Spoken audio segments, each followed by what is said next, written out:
जिस तरह से इतनी बड़ी योजना जो काम की गारंटी देती थी उस पूरी योजना को ही खत्म कर दिया गया। वो जो बीजेपी की नत्थू गोडसे वाली सोच है वो अभी गई नहीं है। नए कानून में काम की कोई गारंटी नहीं है। आप गवर्नमेंट की स्कीम्स में भगवान राम जी का नाम डालना, मेरे को लगता कि उससे तो काम बनेगा नहीं। ये तो खाली लोगों को बेवकूफ बनाने का काम है। भगवान राम का ये अपमान बिल्कुल मत करिए। भगवान राम में करोड़ों लोग आस्था रखते हैं।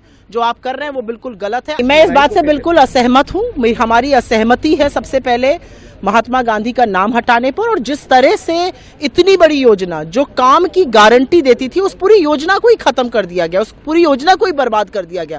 इस नए कानून में काम की कोई गारंटी नहीं है, और नहीं, इसमें भगवान राम का नाम नहीं है। भगवान राम हमारे आराध्य हैं, हमारे ईश्वर हैं, हमारी आस्था, हमारी मर्यादा का प्रतीक है। भगवान राम की हम पूजा करते हैं। इसमें एक्रोनिम बनाया गया है, रोजगार का र, आजीविका का अ, मिशन का म। भगवान राम का ये अपमान बिल्कुल मत करिए। भगवान राम में करोड़ों लोग आस्था रखते हैं। जो आप कर रहे हैं वो बिल्कुल गलत है। आप देखिएगा आने वाले दिनों में लोग सड़कों पर उतरेंगे। जिस तरह से हक छीना गया है, लोग इस पर जरूर विरोध प्रकट करेंगे। संसद से सड़क तक की लड़ाई कांग्रेस पार्टी लड़ेगी। 3 काले कानून के खिलाफ लड़ी थी, नाक रगड़ के मोदी जी को वापस लेने पड़े थे। वही इसके साथ भी होगा, आप देखते जाइए। को राष्ट्रपिता महात्मा गांधी का नाम बदलना ये कोई अच्छी बात नहीं। ये दर्शाता है कि वो जो बीजेपी की नत्थू गोडसे वाली सोच है वो अभी गई नहीं है। दूसरी बात, भगवान राम जी तो हमारी सबकी आस्था है।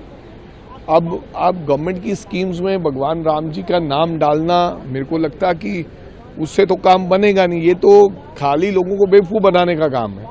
और बहुत चीजें हैं जिनको भगवान राम जी के नाम से आप कर सकते हैं। महात्मा गांधी के नाम को हटा के हमारे भगवान का नाम वहां पर लगाना, मेरे को लगता है इससे बात मंशा तो ये है कि गरीबों के लिए स्कीम बंद करनी है। क्योंकि मोदी जी ने एक जमाने में कहा था कि ये कांग्रेस की विफलताओं का एक पलंदा है जिसको मैं चालू रखूंगा। ये लोकसभा में ये बात उन्होंने रखी थी, और आज उनकी मंशा लोगों के सामने आ गई जब ये बिल आया है। कहने को तो 125 दिन दे दिए, लेकिन कहने को तो वेतन भी बढ़ा दिया है, दिहाड़ी भी बढ़ा दी है, लेकिन वास्तवता क्या है वो सबको पता है। 40% राज्यों को कह दिया है। राज्यों के पास तो 10% देने को नहीं था। इसलिए तो केंद्र सरकार ने ये स्कीम चलाई थी कि देश का गरीब भूखा ना मरे।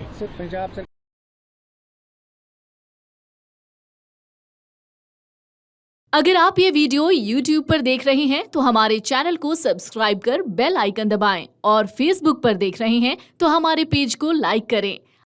अगर आप ये वीडियो YouTube पर देख रहे हैं तो हमारे चैनल को सब्सक्राइब कर बेल आइकन दबाएं, और Facebook पर देख रहे हैं तो हमारे पेज को लाइक करें।